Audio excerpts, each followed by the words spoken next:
Hello, listeners. Welcome back to Random Deep Dives into whatever tickles our fancy, or RDTOF, a podcast where we take random deep dives into whatever tickles our fancy. For our inaugural season, we have been exploring Avatar: The Last Airbender, the recent Netflix adaptation.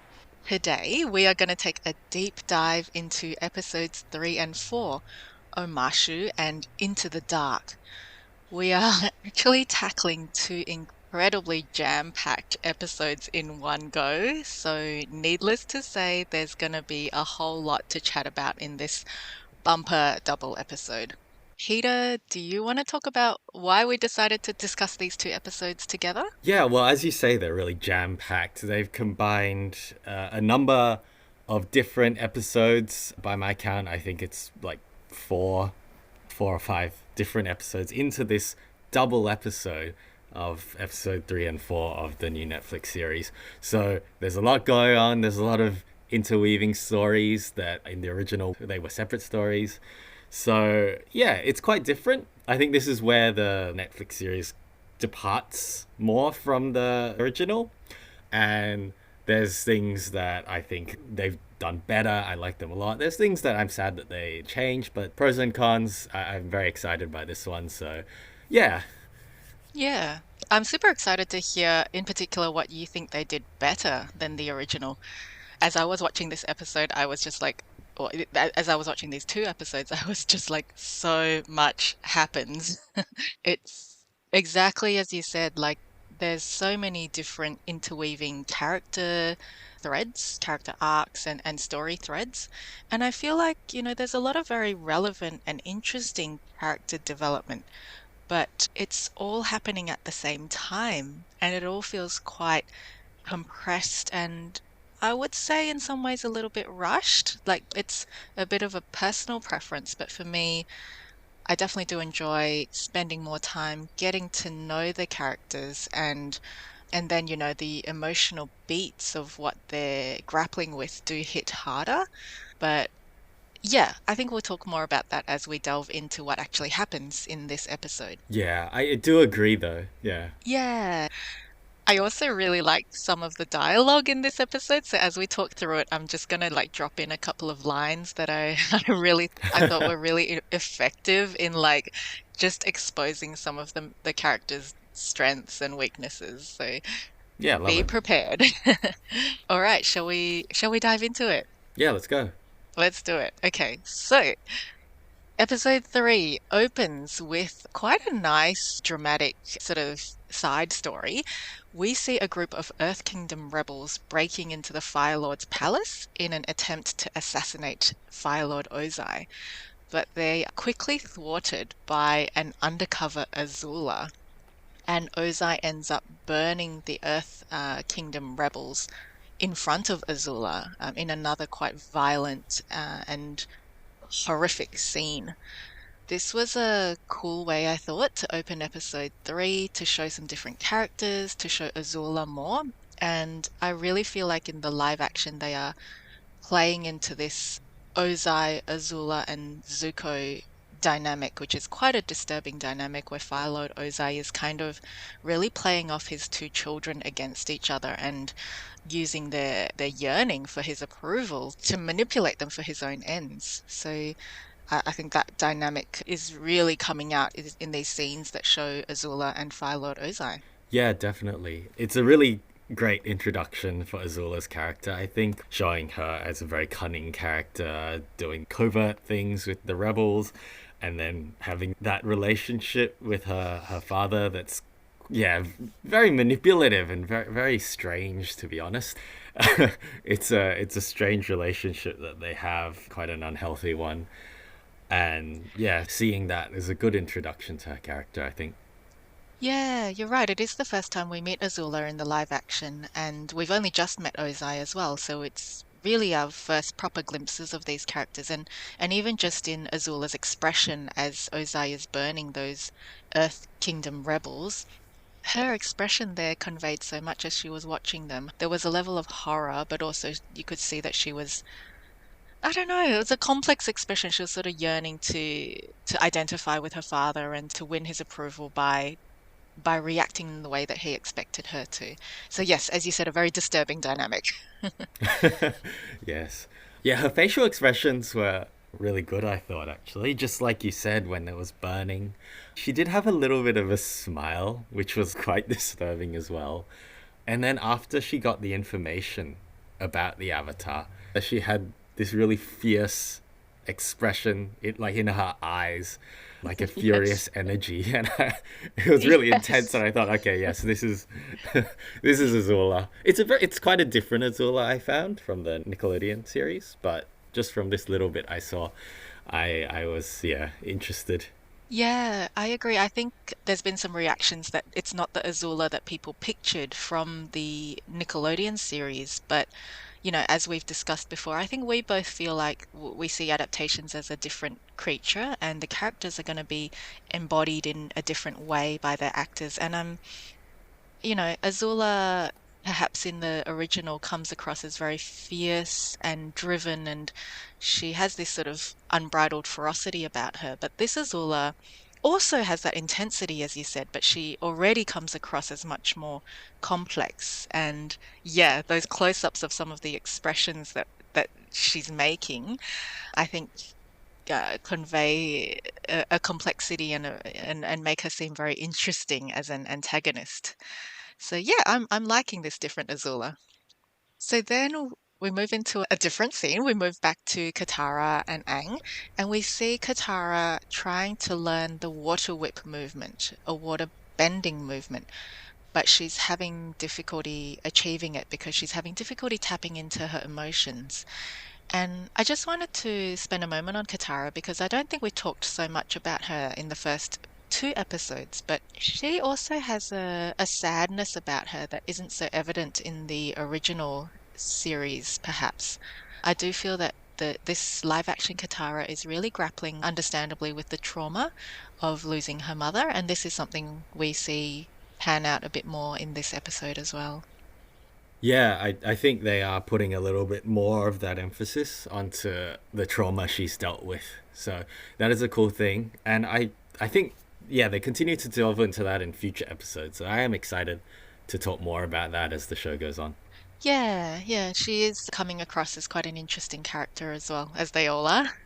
Yeah. So Aang and their gang soon arrive in Omashu, and this is such a memorable location as it's so much fun in the cartoon and it's done really well here. We see Omashu, it's a city pretty much constructed and earthbended out of a mountain, and it's got this delivery system that looks like a super elaborate network of roller coasters.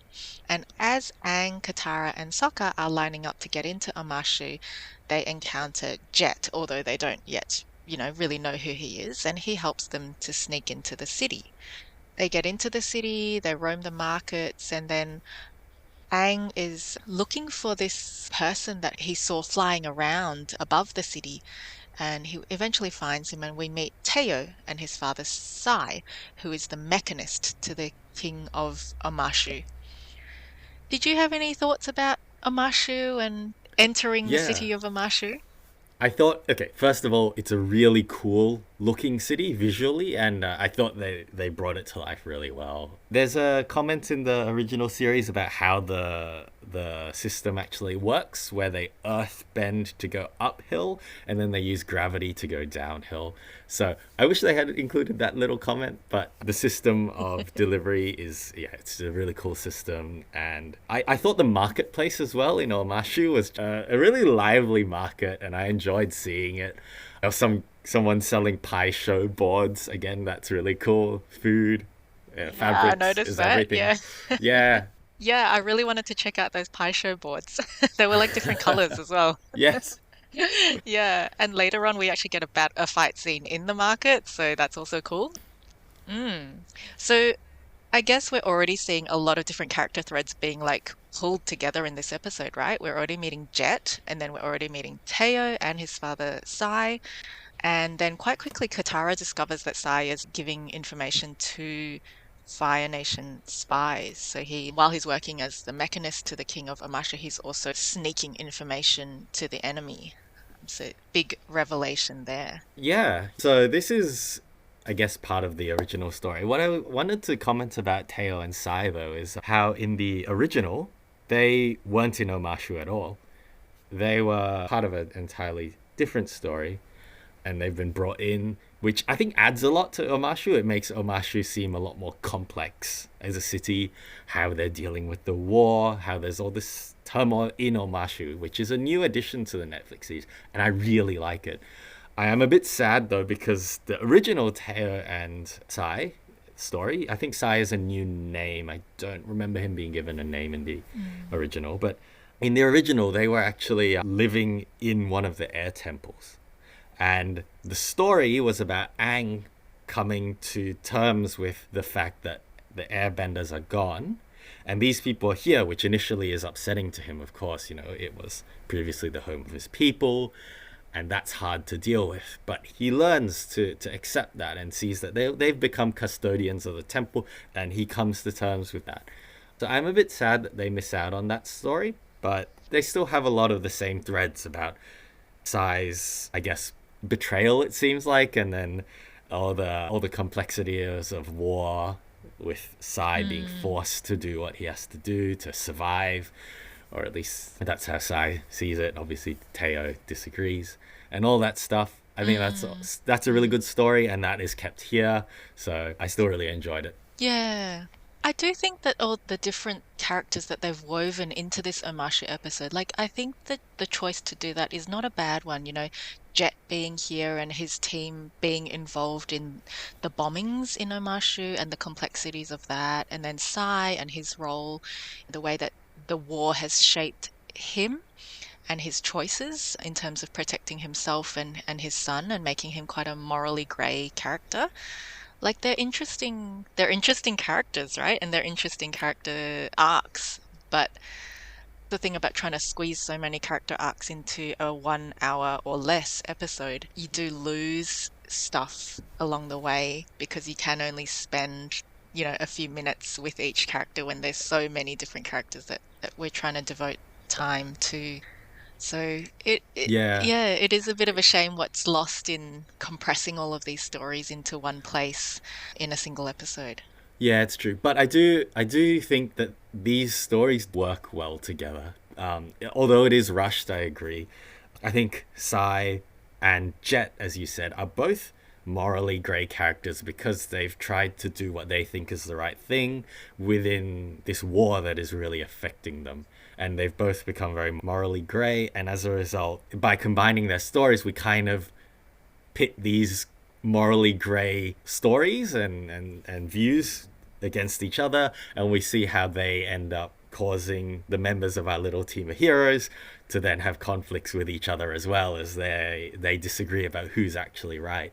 So I thought they actually worked quite well together.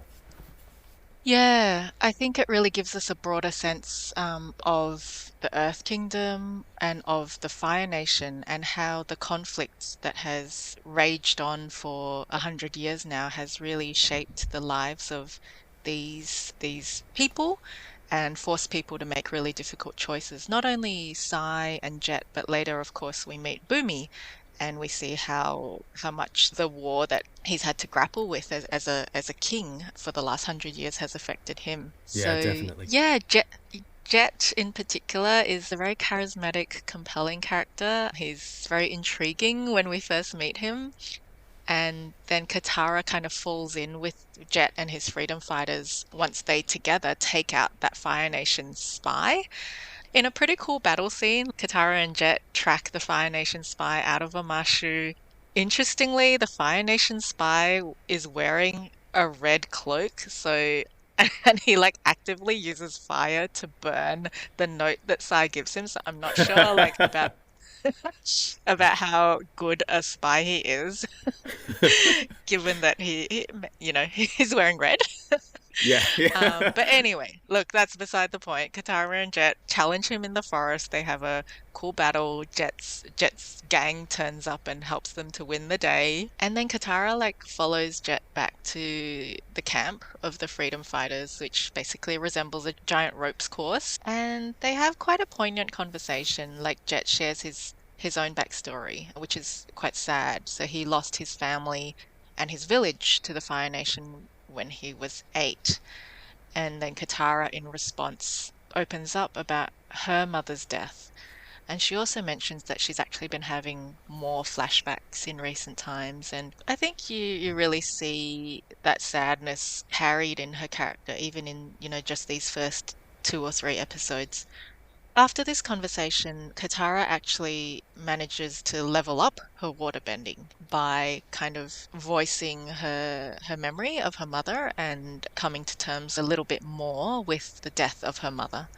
So yeah, that was Katara and Jet sharing an important moment there. Did you have any thoughts about Jet and his team? And I know in the original series they were a whole separate episode of their own. They weren't in Omashu either, from what I remember. And Yeah. the conflict that Katara comes into with them is similar. Like at first she falls in with them, she gets to know them, and they find a lot in common, their shared losses. But then she discovers that I think Jet has a plan to flood a nearby village or something like that, an Earth Nation village that has come under the control of an Earth Kingdom village that has come under the control of the Fire Nation, and she disagrees with what Jet is doing because it will kill innocents.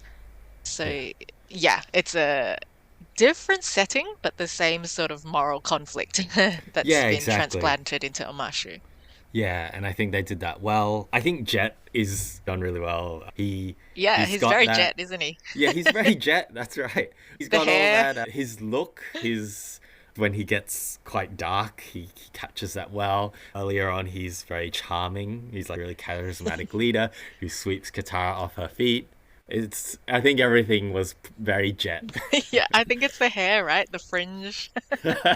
It's Yeah, great. yeah, Hmm.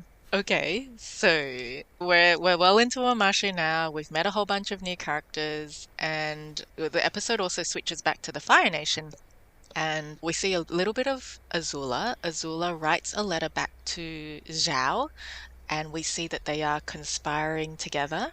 And we also get to see a little bit of Ty Lee and Mai alongside Azula. Just a little glimpse, just a little teaser. And then we get a bit more of a glimpse of Zhao working with Zuko and Iroh to track the Avatar. I like this because we are also getting to see Zuko and Iroh and learning a bit more about their characters and about their backstory. So there's one scene where Zuko throws a bit of a tantrum. I love how his voice is so whiny at times. He really sounds like a teenager. And I like that that comes through because you're reminded that he's not an adult, he's not a mature character yet. He's still a very young prince. And so that aspect of him is brought to the fore. But we also see Zuko tell off his commanding officer, and we see that Zuko does this because he has a really strong sense of rules and order and of what he feels is right. So that also, I think, shows us a lot about Zuko's character. So a lot of character development, I think, in just a little scene there. definitely. Yeah, I think what you said is spot on, and I add that that scene also shows well, it shows that tension between Zuko and the commanding officer, which comes becomes more relevant later as we see more of their relationship develop. Yes, we don't really realize how important it is, but later on it does become quite a, a an emotional, an important dynamic. Yeah. Okay, so then Zuko arrives in Omashu along with Iroh, and he ambushes Aang right in the middle of the marketplace. And here we have a marketplace fight scene with plates, baskets, and scarves being incorporated into the fight. It's quite reminiscent of Jackie Chan sort of fight scenes. It's pretty fun. It's a nice fight scene. Yeah, I thought the Um, same thing as well. It's like the Jackie Chan style of incorporating the environment and just using everything, and it's fun, a bit goofy. Yeah. Yeah, yeah. And there's this one scene where like Aang was like flinging plates at Zuko, and you're like enjoying the fun of it, but you're also like, oh no, the destruction of those lovely plates. And in this scene there was some really nice dialogue, just a couple of lines that I wanted to highlight. So Aang shouts across to Zuko, "Why is this so important to you?" And then Zuko says, "You're an enemy of the Fire Nation." So Aang's asking, why have you been chasing me for so long? Why are you hunting me? Why are you tracking me across the world? And Zuko says, "You're an enemy of the Fire Nation." And then Aang's like, "That's it? That's why you've been hunting me for 3 years?" And I don't know, something about Aang's simple, straightforward, childlike response, just like, "Really? That's it?" is quite a nice touch in the dialogue, contained within that fight scene. Yeah, I agree. It's a good point because that is the question, right, for Zuko. Why is he really doing this? And is his reason really the right reason? And questioning all of that is Zuko's journey. So, yeah, I think you're absolutely right. Aang's little sort of childlike, simple question is actually really, really meaningful. Yeah, yeah.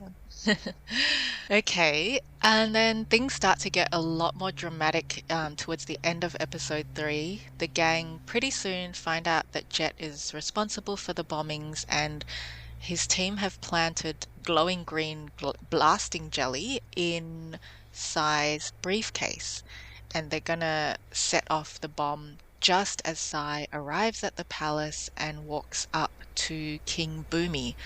And this is going to be an act that creates a lot of collateral damage as well. So Katara and Sokka, they ride the the delivery system and arrive at the palace in a very well-timed moment. They're there within seconds, just in time for Katara to use the water whip that she has just learnt to extinguish the burning arrow that is being shot by Longshot towards the bomb, and they save the day. The bomb doesn't go off, and Jet and his team are thwarted in their plans. This is a big scene. And did you have any thoughts about this scene? Not really. It's a cool scene, and it's a great, tense conclusion to the plot. What did you think? I just thought it was a fun action scene. I didn't have too many other thoughts about it. Like when they rode the delivery system, I was like, wow, that's a very impressive jump from one one track to another track. Yeah, I'm that not sure that about the jump. physics of that. Yeah, that a little bit broke my suspension of disbelief. That jump, but that's all Yeah, I was right. gonna say, I do suspend a lot of disbelief to immerse myself in fantasy worlds, but you gotta obey the laws of physics that your Yeah. world abides by, right? I'm not sure that they would have landed in that second cart as cool and collected and intact as they Yeah. did. Yeah. And also, like, sure, dramatic license, but Katara arriving just in time to do the water whip and just extinguish that arrow. Like, yeah, sure, I'll accept it for the sake of the story. Yeah. Yeah. Okay, so at the end of episode 3, we have Iroh giving himself up to the Earth Kingdom soldiers to save Zuko from being captured. And you can see how this stuns Zuko. He manages to get out of Omashu, but he's looking quite like stunned and quite surprised, I would say, that his uncle decided to give himself up for him. It's like he can't conceive of something like this happening, of someone loving him enough to sacrifice themselves in his place. And so I feel like this act of Iroh sacrificing himself and being arrested in place of Zuko has really shaken Zuko's emotional world in a way that he's going to have to grapple with in the next episode. Yeah, I love that you pointed that out because yeah, Zuko doesn't get that from his own father, so it's a very meaningful thing, and that relationship between Iroh and Zuko is a really great part of the story. I really enjoy it. Yeah. And it's a pretty dramatic end to episode 3. Iroh's gone into the prison, and Aang is also arrested by Earth Kingdom soldiers. So that's where we end episode 3. We can take a little bit of a pause here and kind of see where we're at. Like, I feel like, as we kind of said at the start of this episode, there's so much character development that is happening. Like, Katara's exploring her past. We didn't really talk about Sokka, but there's a little bit about him, his engineering talents are displayed when they meet Sai, and he also grapples a little bit with his own relationship with his father. And of course, Azula, Zuko, Iroh, we delve a bit more into who they are as people.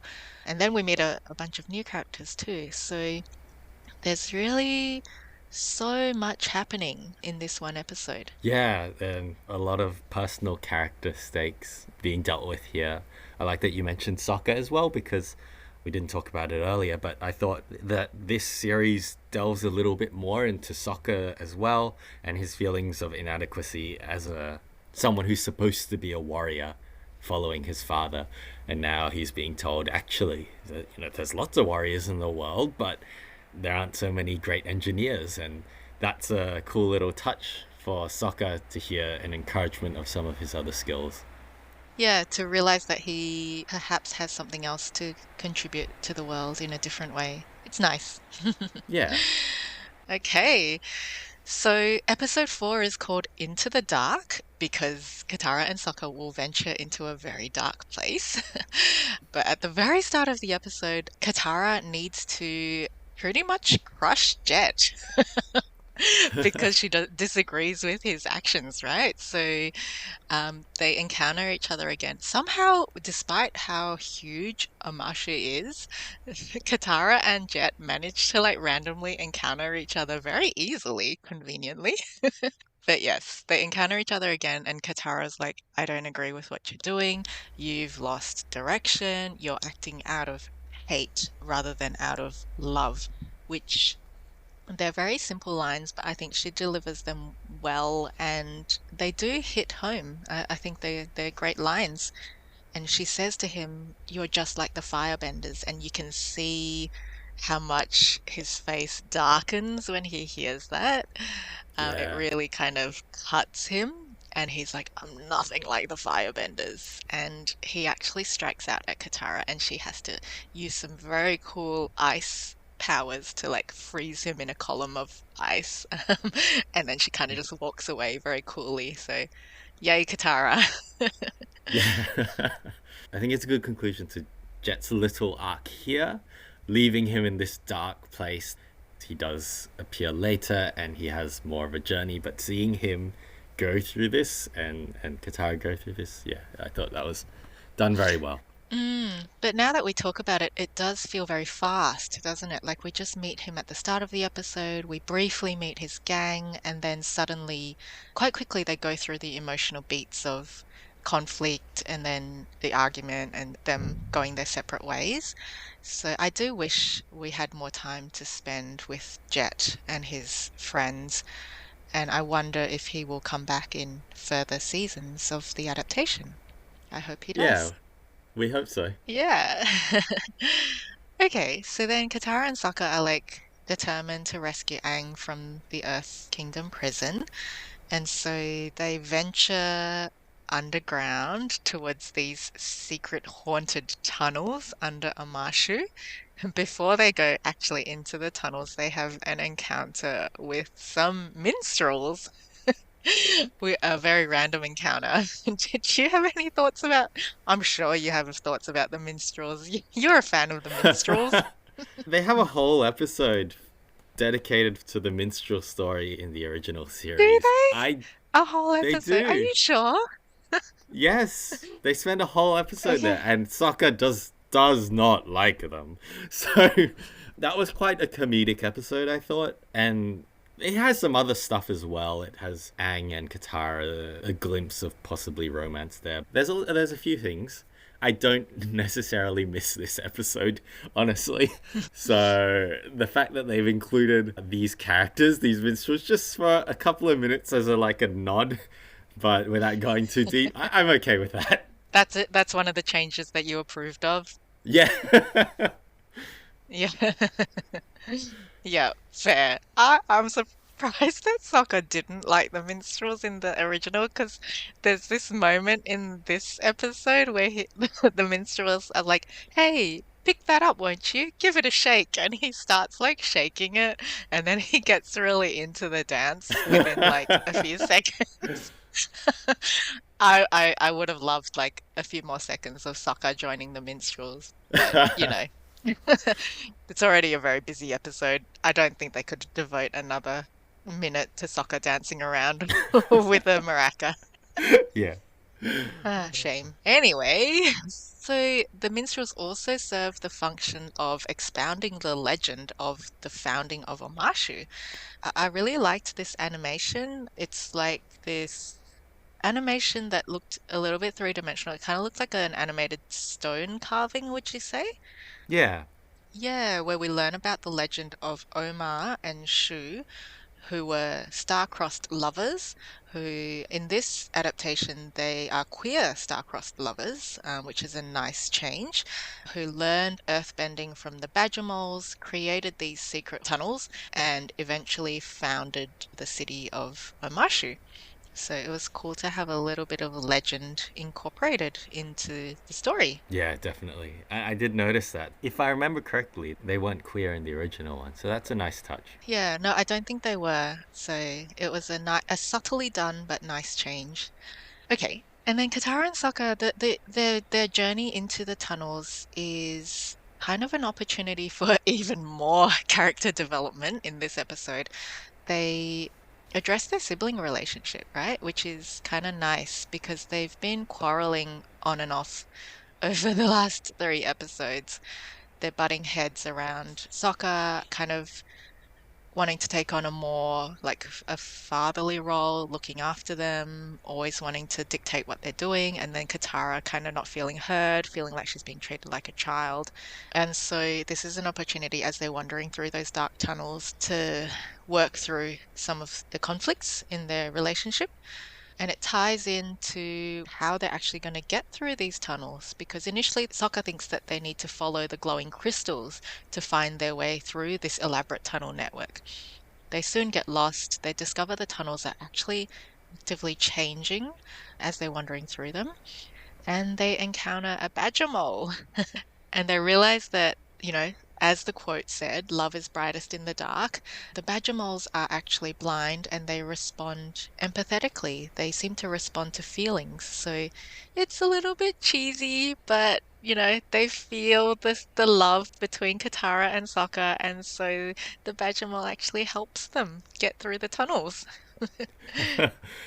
Yeah. So on Sokka and Katara, they're often at each other's throats because I guess they're just siblings, they quarrel, but they always come back and they support each other and encourage each other. I'm really enjoying seeing that. And then, yeah, I agree with the badger moles. It's very cheesy, and I thought it was a bit odd when Katara immediately understood how the badger moles work, that they have this thing where they feel people's emotions, and then she immediately explained it through exposition to Sokka. I thought that was a bit too convenient, but it gets us back on track to the main story, I suppose. Yeah, and there's something about that I think we're all willing to accept with Avatar, that we know that it's gonna be cheesy at times because that is the kind of vibe that it does lean into, this whole show, I think, and we embrace it. And sometimes it's gonna be a little bit convenient and the story may feel a little bit contrived in some ways, but I think because the whole setting is set up that way, like it's within our expectations for this show as a whole, that it's going to embrace some of those simple, cheesy feelings, and that makes us more willing to accept it when it comes up in the story. Yeah, true. That's a good point. Mm. Okay, I think the other main character that we get to learn a lot more about in this episode is Iroh, which is very fascinating. Iroh is a very, very fascinating character, and I think that what we learn about him in this episode is also very fascinating. We learn that he used to be known as the Dragon of the West, and he was the commander who laid siege to Ba Sing Se for 600 days. When Aang and Iroh are in the Omashu prison, Iroh also mentions that he's actually in Zuko's debt. It's an interesting statement, and it did make me wonder about how he's in Zuko's debt. Is it emotionally in some way? So, yeah, in the scene where Iroh is being captured and taken away to the pit by the Earth Kingdom soldiers. It's quite a tense scene. There's this guard saying to Iroh, "You killed my brother, you laid siege to us at Ba Sing Se for 600 years." And Iroh presents this very cold front, and he actually ends up provoking the guard on purpose into further anger, which really is quite different from the Iroh that we've seen before. So it does make him a more compelling and interesting and questionable character. Like, what is his history? What has he done in the past? He's certainly not as guileless as he has seemed. Yeah, it is very, very different Iroh that we're seeing here. In the original series, when he talks to the guard, he seems very tired. When he talks about the past, he's has no qualms about admitting defeat. He just talks about how he's tired. And it paints a very different picture compared to now, where you have this Arrow who is seems to have a bit more fight left in him. He's got a stronger Mm, face when talking to the guard. He doesn't admit past defeat or even go there. Instead, he tries to justify his actions. He says, "We were at war. I was a soldier." And yeah. only after the guard leaves him does this sadness come over his face as he remembers all the loss. Mm, And I think this version of Iroh is at a different stage of coming to terms with his past compared with the original Iroh. That's how I'm interpreting this. mm, Because it seemed like the original Iroh had accepted everything and had become super zen, tired but yeah. quite chill. Whereas this version is still grappling with all that trauma and loss, and he's still got a bit of fight left in him, and yeah, he's still dealing with it, and it's very interesting. It's an interesting Yeah, Iroh. that is a really good point. I think you're right. He is at an earlier point on that emotional journey. And I was wondering why he's provoked the guard in that way and put on that cold demeanor, which then later collapsed, and then you later saw that grief come through. But perhaps he is still coming to terms with who he was as a soldier under the Fire Nation and the acts and perhaps the atrocities he committed at Ba Sing Se. Yeah, the guard says to him, "You were a butcher," and that phrase, "a butcher," is so evocative and really makes you wonder what Iroh did at Ba Sing Se. It gives the sense that he did commit some very questionable, morally questionable deeds in the service of the Fire Nation. I think it's a very thought-provoking observation that he's not quite reached that Zen state of the original series Iroh. He's not quite enjoying his tea as much yet. We get a lot of Iroh here. We get a flashback scene. We don't get a lot of flashback scenes, but yeah, we get a flashback scene where we see that I sorry, he was General Iroh, I think, at that point. General Iroh abandoned the siege after his son Lu Ten was lost in the battle. When we see Iroh at the memorial for Lu Ten, and we also see Zuko. And in a nice touch, we see that they're wearing white. So, sort of mourning attire is white in the Fire Nation world. And we also see Zuko showing tenderness and compassion in remembering Lu Ten and compassion towards Iroh. He ends up sitting next to Iroh and sort of sharing that moment of grief with Iroh, which stands quite in contrast to Fire Lord Ozai, who gives this very trite statement about, oh, it's the best way for a person to die in the service of the Fire Nation. So it was a very moving flashback scene.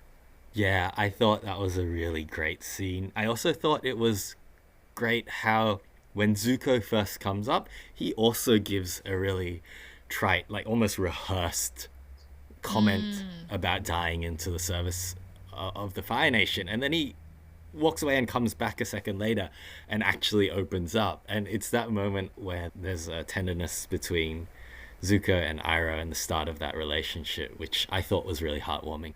Yeah, and I liked that he sits down beside Iroh and is just with him in this. You can see Iroh's just stunned by the grief of losing a child. Yes, so I really feel like the character development in these two episodes is really important and really enjoyable to see. Like it's nice. It's just like It's too much in just a short space of time. Anyway, Yeah, yeah. ah, of course. We haven't even talked about Bumi yet, who is the other big character that we meet in Omashu. We Yes. see how Aang and Bumi knew each other as children. They were friends as children. And then Aang, in the present day, Aang is taken from the earth, from the Omashu prison to meet the king of Omashu, who turns out to be an incredibly aged, but also incredibly sprightly Bumi.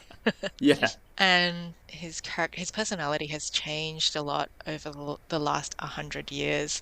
He's become jaded in many ways, and he plays games with Aang. He's cynical, and eventually he challenges Aang to a one-on-one battle, and we see them fight. And we actually get to see that Aang is a very skillful airbender in this battle scene.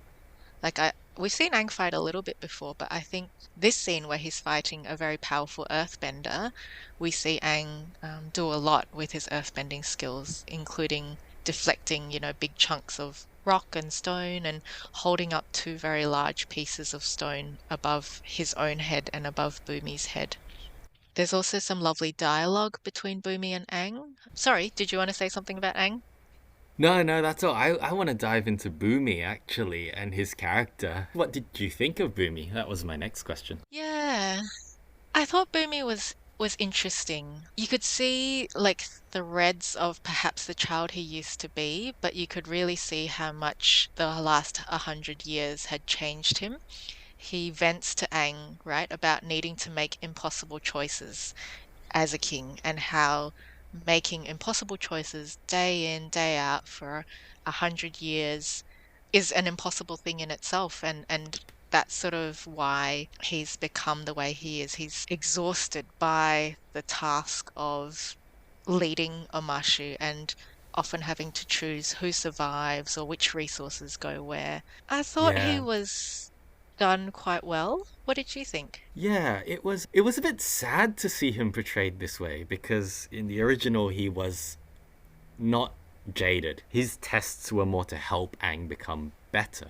Whereas in this version, he is, Mm, yeah, as you say, jaded, cynical, and understandably so because this is a really long, bitter war, and of course you have to make hard choices. So it's a very believable perspective it for is. for Boomy to Yeah. take, but it's hard, I think, if you remember the old Boomy in the original Mm. series and then seeing this. Suddenly he's gone from a quirky friend to this quite a dark character, and who does come through in the end. We see at the end of this episode there is a happy ending there, but seeing him go through that was actually quite confronting, and confronting about the character and the war as well. Yeah, his playfulness was still there, but his playfulness had a very sinister vibe to it, and certainly a darker tone, as you pointed out, compared to the original Boomy. The way he played games with Aang, it was almost like he was venting his anger at Aang for deserting him as a friend and also for deserting the world as an avatar for 100 years. It did feel like he was expressing his anger towards Aang in those ways through toying with Aang, which did Yeah, have, yeah, a much more sinister vibe. yeah, I agree. Yeah, I think sinister is the right word there, which wasn't in the original. Yeah, it wasn't as easy or as fun to watch this version of Boomy, was it? Yeah. And then you're right, Aang actually does win Boomy over after the battle. At one point, Boomy says to Aang, "You think like a child." And Aang says in response, "Is that really so bad?" And it's another another little piece of dialogue that I really enjoyed in these couple of episodes, that Aang uses his childlike nature, his trust, his reliance on his friends to challenge people's preconceptions about the way the world works. So yeah, Aang wins Boomy over pretty quickly. Again, all of these character arcs seem to resolve themselves a little bit too quickly within these two episodes. But yeah, Boomy's won over, and at the end of the episode, we see Aang and Boomy standing on a balcony overlooking Omashu, and Boomy says that Omashu is going to rejoin the war against the Fire Nation. Yeah, it's a nice way to close it all, and you see Sai there as well, who's come through and is helping Boomy. So it's a really nice closure Yeah, for that's right. those Sai two. also redeems himself, Yeah. sort of. Yeah, do you feel he's redeemed? What did you feel that that act of, disclosing the network of spies to the king redeems Sai? Did you think he was condemnable in the first place? I don't know if it redeems him from a moral judgment perspective, but I can see that from the start he was acting to save him and his son. So it is a position that I thought was empathetic. And now coming Mm. through, I thought at least for his character, I felt like he's trying to do the right thing. So I felt in that sense I felt he was redeemed. Yeah, I guess your thoughts have made me think about the antagonists within Avatar more broadly, right? Like with both the original and with the adaptation. I feel like what makes Avatar enjoyable is that they don't shy away from the exploring the antagonists and exploring their complexities and making them very understandable to us as the viewers. Like Zuko is the perfect example, right? He's one of the primary antagonists, but is also one of the main characters, and we're taken along his emotional journey and we understand why he does the things he does. And then a whole range of other antagonists like Azula, Iroh, and then ones that sit a bit more in the middle, like Jet and Sai. I like that the characters are presented as grey and we're not totally told, this is a bad guy, this is a good guy. We're just given reasons for why they do the things that they do in this world that they are in. And Yeah, you kind of make your own judgments about their actions. yeah, absolutely. It was funny that you described Sai for a moment as an antagonist because it made me think, is he an antagonist? I don't know. And I think that comes back to exactly what you said. He's a grey character, like so many characters in Avatar are. Yeah, and I think that's an element of the story that isn't simplistic. It's not cheesy, and it's one of the draw cards of Avatar that all the characters are grey in some way, ideally, which I think is something that is a feature of good storytelling. Yeah, absolutely. Yeah. Any closing thoughts about these two episodes? Not really. I guess I, like you said, think that it was quite rushed. I wish we had more time to deal with everything here, but given that they only have a limited number of minutes, I thought it was handled well and I enjoyed it. Yeah, I definitely agree with that. Like, as we talked about, there were so many different character threads and so many character arcs that we went on. I do wish we could spend more time with each of the characters. Like, I think that's something nice about the original, that there's many more episodes, and within each episode, you just get to spend more time following each of the characters and going through the emotions that they go through as they work through different struggles. You kind of need that time, I think, to get to know the characters, to understand what their struggles are, and then to feel more deeply the emotional beats of conflict that they go through. And so I think because in the adaptation it's a bit more rushed, I think the emotional beats perhaps don't hit as hard. Like we find out so early that Sai's a traitor, that Jet's plotting the bombing. If we had spent more time with these characters, those betrayals and all of that would hit us harder as viewers. But because we only spend a few minutes with each of them, they feel a bit superficial. And so, I don't know, like, why does it only have to be an 8 episode season? Why can't I know there's reasons. I know there's reasons. But why can't we just have, longer drawn out scenes where we really get to, the emotion of the different characters is really given its due, I think. Yeah. Yeah. I know it's a bit of personal preference how much time you spend with each character's emotional arc, but I do feel that just a few minutes with each character in these episodes isn't enough. I would have loved to see a bit more of Iroh, about his past, to spend a bit more time with him and the losses that he's sustained. Ah, why not make a live action that's 30 episodes long, like, a C drama or a K drama. Yeah, Oh, that would be good. imagine a Avatar would be K great for drama that. adaptation of Avatar. That would be awesome. Yeah. Yeah. Then we could feel all the feels. All right. Anyway, that's my thoughts. I think we're almost out of time, so yeah. Do you want to We close are off out of there? time. So we did it. We managed to talk about two episodes within one episode of Ardutoff. Congratulations, Peter. Congratulations, Grace. Thank you so much for joining us for our third episode of Ardutoff.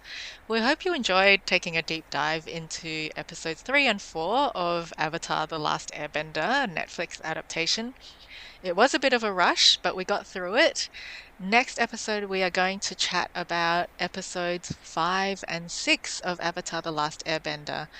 We hope you join us there. In the meantime, take care, happy watching, happy reading, and we'll see you again soon.